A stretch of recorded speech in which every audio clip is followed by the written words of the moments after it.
Isra, ya, Mi'raj, membangun iman, ilmu, dan amal.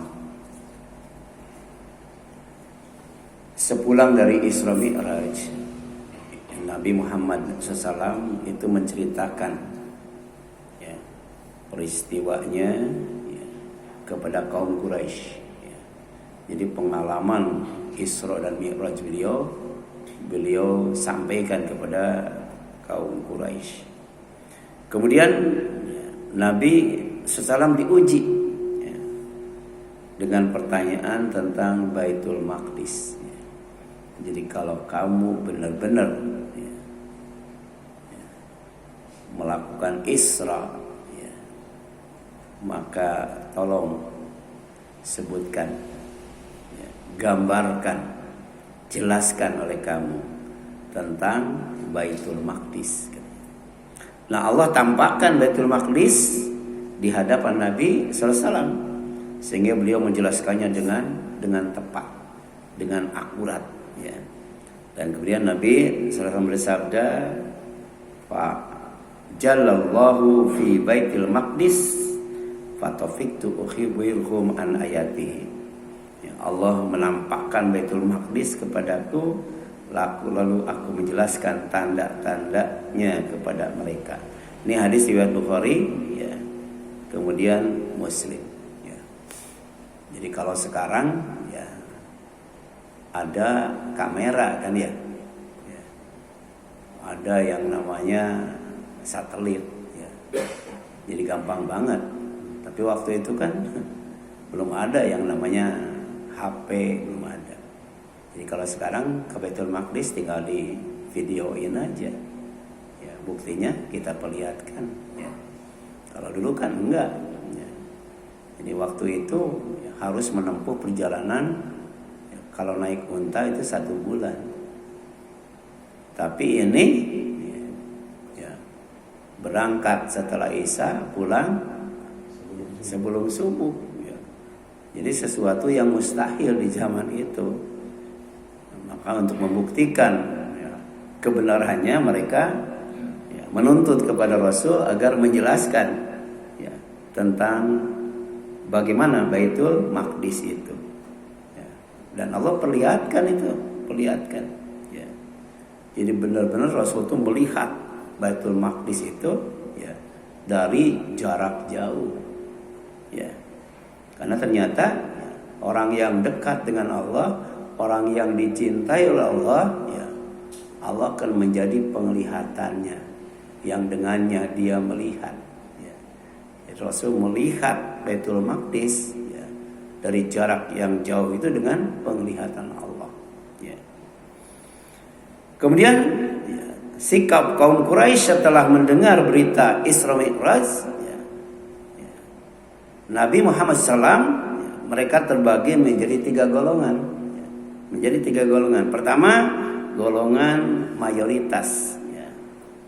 Ya, golongan yang terbanyak, yaitu yang menolak dan mendustakan, ya, apa yang disampaikan oleh Rasul itu, ya. Karena secara logika mereka menganggapnya mustahil, ya, ditempuh dalam waktu yang sangat cepat. Apalagi kemudian sampai mengatakan beliau itu naik, ya, ke langit pertama, kedua, ketiga, sampai ke-7, tembus ke Sidratul Muntaha. Itu batas terakhir, ya, di mana, ya, makhluk itu ada. Jadi di atas di atas Sidratul Muntaha sudah tidak ada makhluk lagi, ya.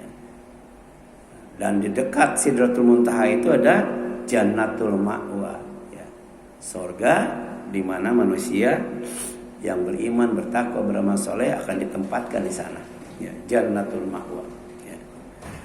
Kemudian yang selanjutnya Jabir bin Abdillah, ya, semoga Allah meridhoinya, ya, dia berkata, "Lamma kadzabat Quraisy Rasulullah bil Isra," ketika kaum Quraisy mendustakan Rasulullah tentang peristiwa Isra, ya, qaman Nabi fil Hijr, Rasulullah berdiri, dekat Hijr Ismail, ya. kat hijir Ismail. Jadi bagian daripada Baitullah Ka'bah kan. Ya. Kemudian fajalallahu lahu baital maqdis. Lalu Allah menampakkan Baitul Maqdis kepada beliau. Fatafiqa yukhbiruhum an ayatihi wa ana anzuru ilaih. Maka beliau pun menjelaskan kepada mereka tanda-tandanya sementara aku memperhatikannya. Ya. Jadi orang-orang yang waktu itu pernah ke Baitul Maqdis, ya, tidak bisa menolak karena ternyata yang dijelaskannya itu adalah sangat akurat, sangat tepat. Ya. Jadi tidak mungkin Nabi Muhammad SAW itu berbohong. Ya. Ini ilmu Allah ya, yang diberikan kepada Nabi Muhammad SAW. Dia bisa melihat ya, Baitul Maqdis dari jarak yang sangat jauh. Ya. Kemudian kedua, golongan yang tidak langsung menolak, itu yang kedua. Ya. Jadi ada golongan yang tidak langsung menolak tapi ragu, kemudian menguji kebenaran berita yang disampaikan oleh Rasulullah. Ya. Tapi setelah Rasulullah menjelaskan Baitul Maqdis dengan rinci dan akurat, mereka terdiam. Ya. Kenapa? Karena sesuai dengan kenyataan. Sesuai dengan kenyataan. Ya. Nah, ketiga, ada golongan yang langsung percaya ya, tanpa ragu. Di antaranya Abu Bakar As-Siddiq, ya, semoga Allah meridhoinya. In kana qala faqad shadaqa. Apa kata Abu Bakar? Jika beliau, yaitu Nabi Muhammad SAW yang mengatakannya, maka aku sungguh beliau benar. Jadi nggak bohong ya. Bayangkan ini bagaimana tingkat keyakinan, tingkat keimanan Abu Bakar As-Siddiq terhadap berita yang disampaikan oleh Rasul. Ya. Kalau yang ngomong sudah Isra Mi'raj itu Nabi Muhammad, pasti dia benar, nggak mungkin bohong. Ya. Kemudian dalam riwayat lain Abu Bakar, ya, dia berkata, Inni usaddiquhu fi khabaris sama. Aku membenarkan tentang berita dari langit, ya, yaitu berupa wahyu yang diterima oleh Rasulullah. Jadi fakaifa la usaddiquhu fi dzalik? Bagaimana aku tidak membenarkan ya berita tentang beliau itu sudah Isra dan Mi'raj ya. Jadi Abu Bakar itu percaya kepada Al-Qur'an sebagai wahyu yang diberikan ya, kepada beliau. Tapi lebih daripada itu ya, bahwa beliau sudah Isra dan Mi'raj, menerima oleh-oleh yang bernama salat itu ya, bagaimana mungkin ya, aku tidak mempercayainya, tidak membenarkannya. Ini hadis riwayat Hakim dan Baihaqi. Dan sejak itu Abu Bakar ya, radhiyallahu anhu oleh Rasul dikasih gelar. Apa gelarnya itu? As-Siddiq. Ya, As-Siddiq. Ya. As-Siddiq itu ya, artinya yang sangat membenarkan. Sangat membenarkan. Ya. Di dalam Al-Quran ada 4 teman terbaik yang akan dibersamakan dengan orang yang taat kepada Allah dan Rasulnya dalam nikmat Allah di surga. Siapa? Pertama Al-Anbiya, para nabi. Yang kedua As-Siddiq, ya, orang-orang yang siddiq, yang benar, yang jujur, yang baik. Yang ketiga Asyuhada, orang-orang yang mati syahid. Dan yang keempat as-solihin, orang-orang yang saleh. Ya, itu teman yang terbaik. Ya, jadi jangan sampai kita salah milih teman. Bagaimana caranya supaya kita bisa berteman dengan Nabi, bisa berteman dengan as-siddiqin, bisa berteman dengan ya, para syuhada, dan bisa berteman dengan orang-orang saleh? Kuncinya taat kepada Allah dan Rasulnya. Ya. Ini tafsir Ibnu Katsir ya. Apa faedah dari hadis ini? Pertama, iman mendahului logika, ya, bukan meniadakan logika. Jadi yang namanya logika, yang namanya akal, yang namanya rasio, ya, itu bagian daripada Islam.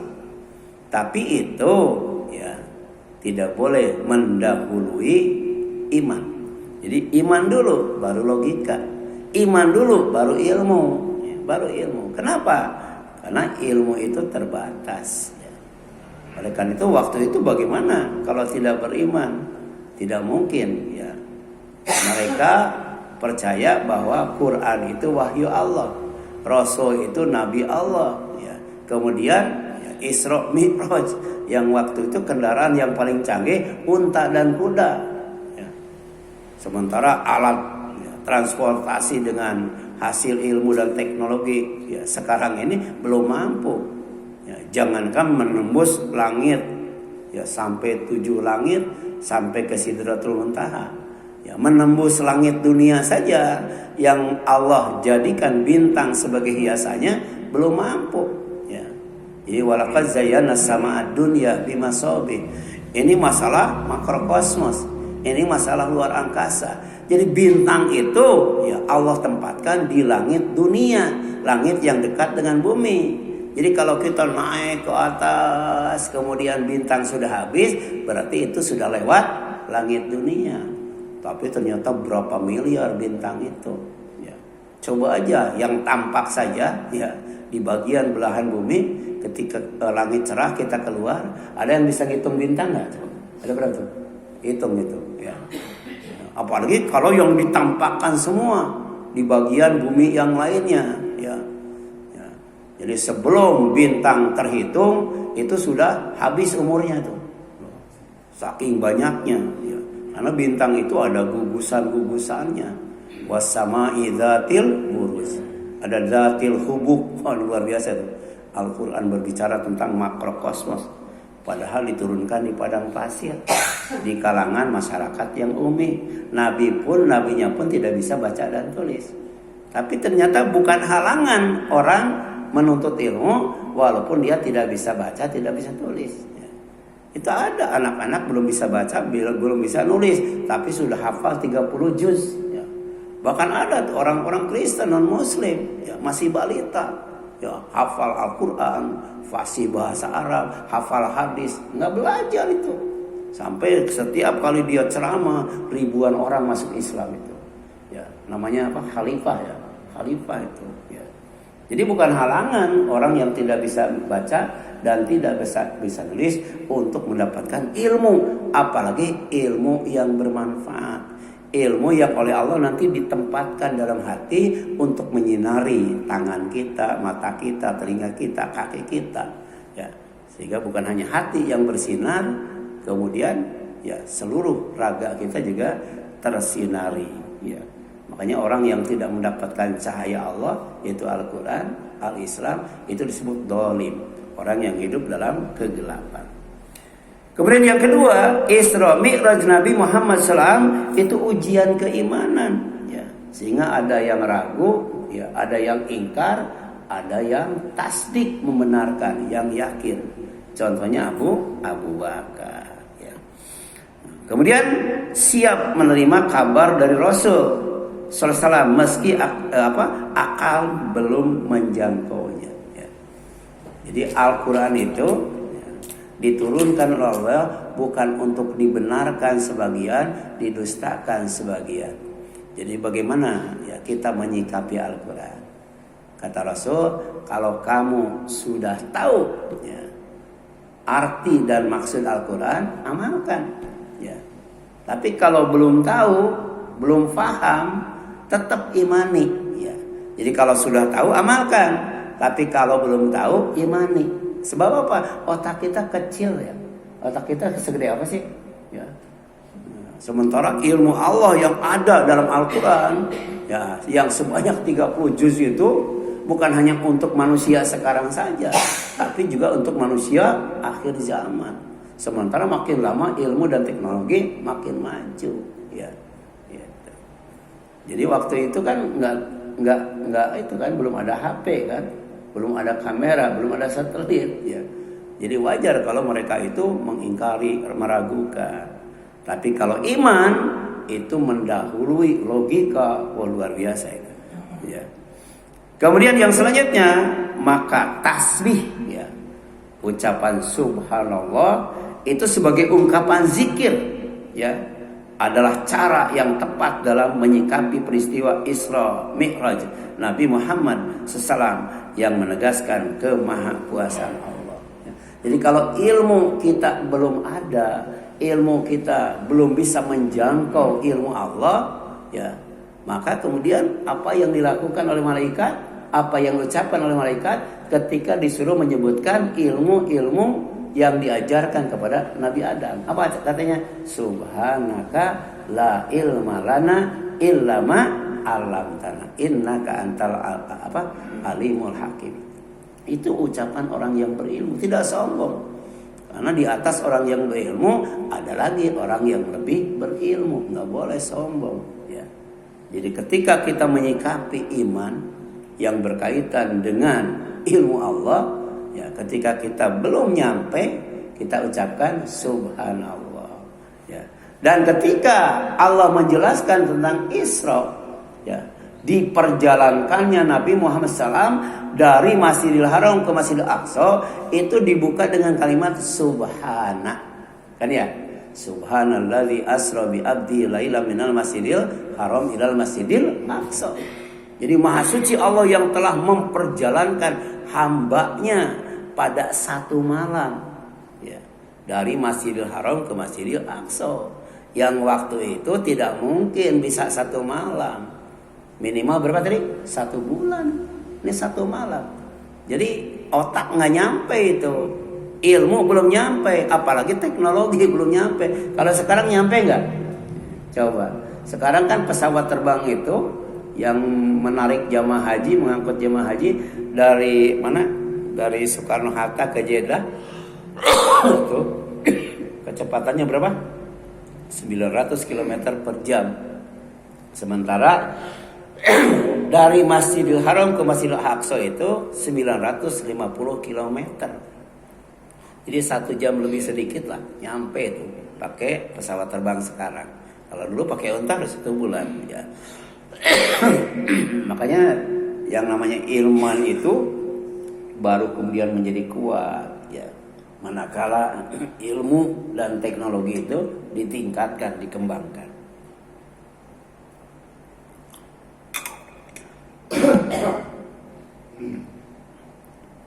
Jadi di sini jelaskan, maka tasbih sebagai ungkapan zikir adalah cara yang tepat dalam menyikapi peristiwa Isra Mi'raj Nabi Muhammad SAW yang menegaskan kemahakuasaan Allah, ya. Subhanalladzi asra bi abdihi laila, ya. Maha suci Allah yang telah memperjalankan hambanya pada malam hari. Ini di luar logika, ya. Maka dahulukan apa? Iman, ya. Kemudian baru logika. Nah, di samping dengan tasbih, Isra Mi'raj Nabi Muhammad SAW juga diawali dengan bintang sebagai sumpah Allah. Jadi Isra itu dibuka dengan tasbih subhana. Tapi kalau Mi'raj dibukanya dengan wan najmi idza hawa. Ini konteksnya luar biasa Al-Quran, ya. Jadi walaupun tinggalnya di padang pasir, kemudian belum ada alat transportasi yang canggih, tapi kemudian Allah sudah menyampaikan wahyu yang berbicara tentang makrokosmos, alam semesta, di antaranya bintang. Ya.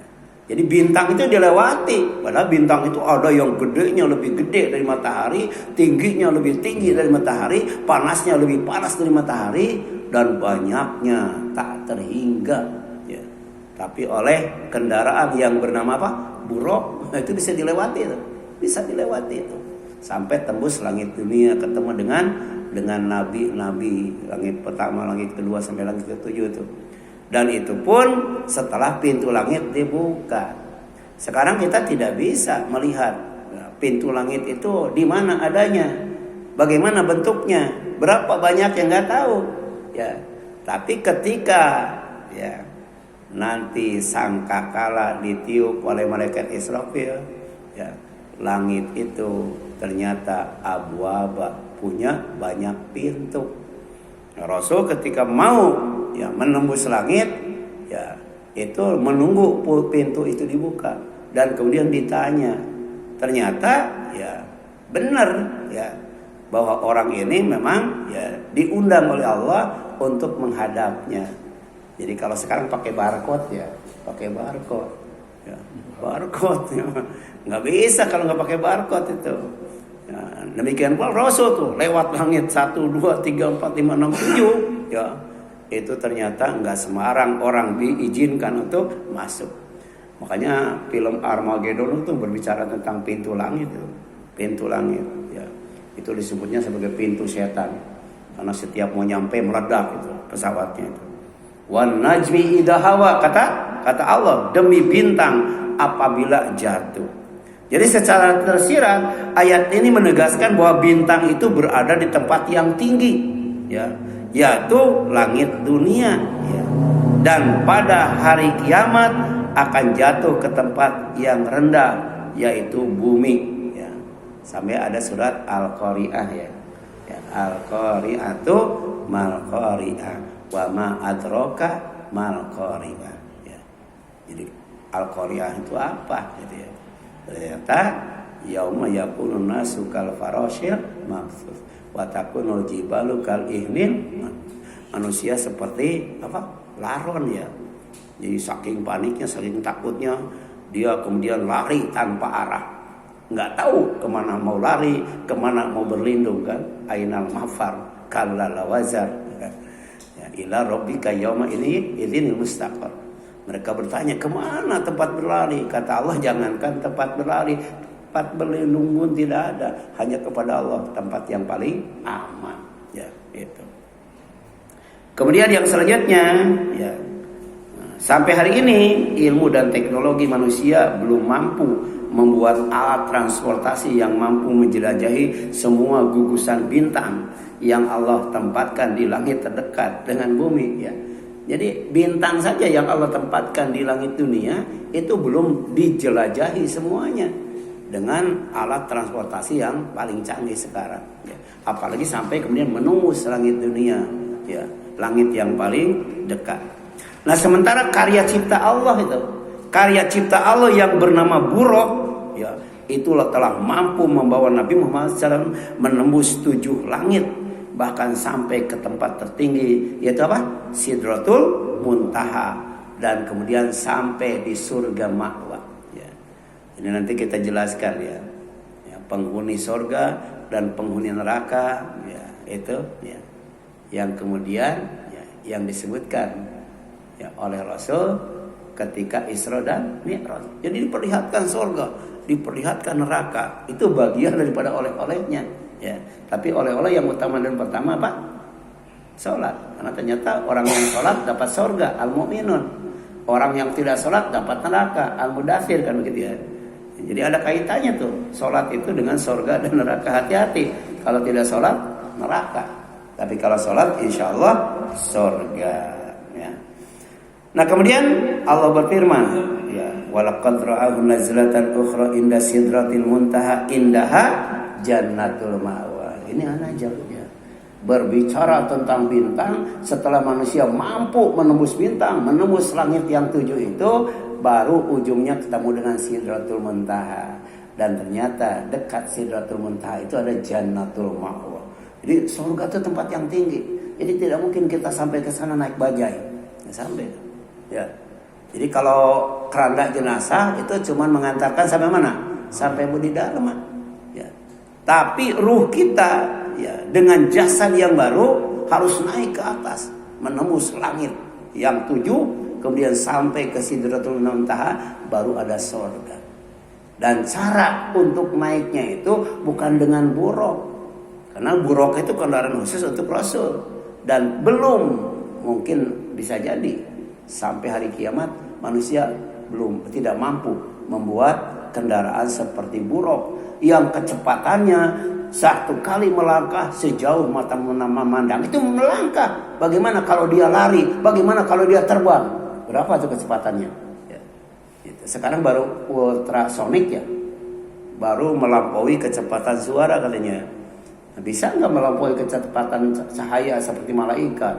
Ya malaikat tuh cepat banget. Sampai Jibril pun ya itu tidak mampu ya melewati Sidratul Muntaha. Dia cuma sampai Sidratul Muntaha, ya. Ya, jadi tidak bisa itu masuk ke dalamnya. Ya. Kemudian yang selanjutnya buruk baru bisa, ya, baru bisa. Ya. Jadi para ulama tafsir menjelaskan Sidratul Muntaha adalah pertama batas akhir makhluk. Jadi setelah Sidratul Muntaha tidak ada makhluk lagi. Yang kedua, ilmu para malaikat, ruh, para syuhada, dan catatan amal berhenti di Sidratul Muntaha. Setelah itu adalah wilayah keagungan Allah yang tidak diketahui makhluk. Ya, itu batas, ya, pengetahuan makhluk Allah. Yang ketiga, tempat agung dalam Mi'raj Nabi sampai ke Sidratul Muntaha. Ya. Jadi tempat yang ditinggikan, tempat yang diagungkan.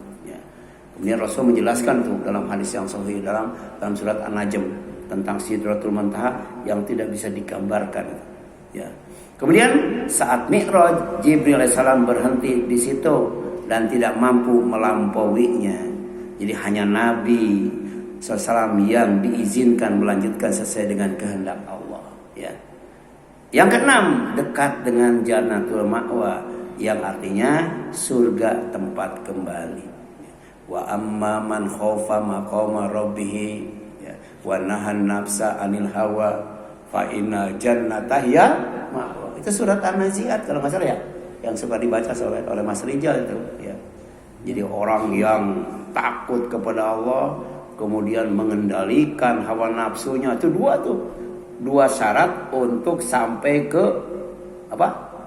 Jannatul Ma'wa. Yang pertama takut kepada Allah.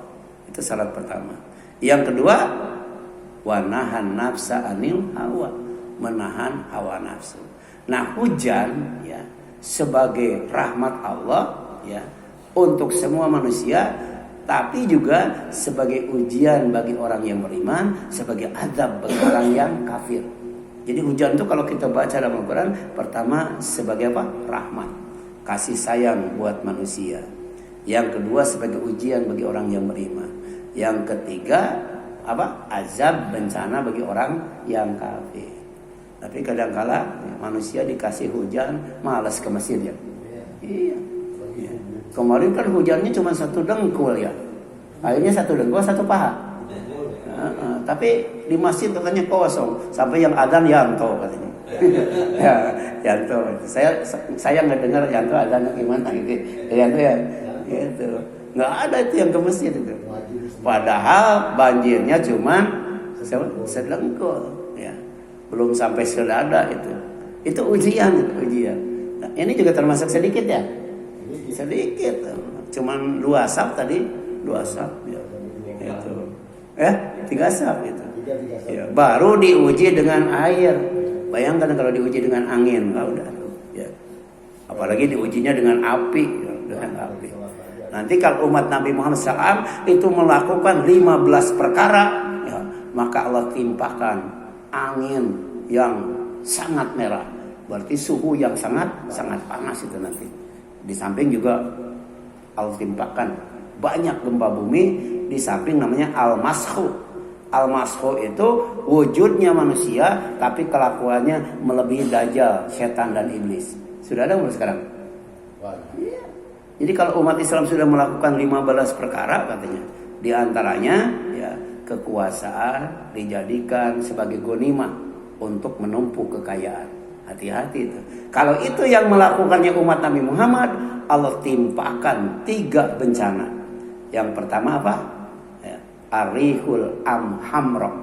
Ya, angin yang sangat panas itu. Ya, angin yang berwarna merah. Berarti angin yang mengandung api. Yang kedua apa? Al-khasfu. Al-khasfu itu gempa bumi itu, ya. Dan yang ketiga al-mashu, ya. Jadi Allah diubah itu, ya. Jadi tabiat manusia yang manusiawi malah jadi hewani, ya, seperti binatang itu, ya. Kemudian ini menunjukkan Sidratul Muntaha berada pada kedudukan yang sangat tinggi di alam atas, ya. Ada alam alawi, ada alam sapawi, ya, ada alam bawah, ya, ada alam atas, ya. Jadi Sidratul Muntaha termasuk alam atas, ya. Dan hanya Nabi Muhammad SAW yang sudah sampai ke Sidratul Muntaha dan surga ma'wa sebagai cara Allah mengagungkan dan memuliakan beliau. Ya. Ya, makanya bulan Rajab itu di mana terjadi Isra Mi'raj, pertama bulan suci, bulan yang wajib disucikan. Dengan apa? Dengan meninggalkan kezaliman, meninggalkan kesyirikan, kemudian meningkatkan ketakwaan. Itu cara mensucikan bulan Rajab. Tapi juga bulan Rajab itu adalah bulan agung, bulan mulia, bulan hormat. Bagaimana cara menghormatinya? Pertama dengan apa? Dengan sholat. Dengan sholat. Jadi sholat itu adalah bentuk ya, mengagungkan bulan Rajab sebagai bulan agung. Kemudian yang selanjutnya, peristiwa Isra Mi'raj Nabi Muhammad SAW merupakan contoh orang yang diberi sultan. Ya. Sultan itu kalau sekarang sultan ya. Oleh siapa? Oleh Allah. Ya. Jadi ilmu dan teknologi yang paling maju, paling canggih sekalipun tidak akan bisa menembus penjuru langit dan penjuru bumi. Ya ma'syaral jinni wal insi in istata'tum an tanfudhu min aqtaris samawati wal ardh fanfudhu la tanfudhuna illa bisultan. Sudah apa tuh? Sudah tahu? Ar-Rahman itu sering itu. Ya, sering ya. Jadi tanpa kekuatan ya yang Allah berikan baik kepada jin maupun kepada manusia atau kolaborasi jin dan manusia dengan ilmu dan teknologi tidak akan bisa menembus penjuru langit, apalagi sampai ke Sidratul Muntaha. Illa bisultan, kecuali dengan izin Allah, dengan kuasa Allah Subhanahu wa ta'ala. Jadi Nabi Muhammad termasuk orang yang diizinkan untuk menembus penjuru langit sampai ke Sidratul Muntaha dan Jannatul Ma'wa. Ya. Jadi kemampuan untuk menembus semua penghujung langit dan tidak ada makhluk yang sampai pada kedudukan itu selain beliau. Makanya wa minal laili fatahajjat bihi nafilatan lak asa ayyab ataka rabbuka maqaman mahmuda. Kalau kita ingin ditempatkan oleh Allah di tempat yang terpuji seperti Nabi Muhammad SAW, jangan lupa malam itu digunakan untuk apa? Untuk ibadah. Di antaranya ibadah apa? Salat tahajud ya. Jangan malam itu digunakan untuk tidur semua. Atau digunakan untuk begadang semua. Makanya menggunakan kata wa minal lail ya. Sebagian malam kamu gunakan untuk tidur, tapi sebagian malam kamu gunakan untuk bangun untuk melakukan qiyamul lail. Nah, ini bagian daripada ya menyikapi Isra dan Mi'raj.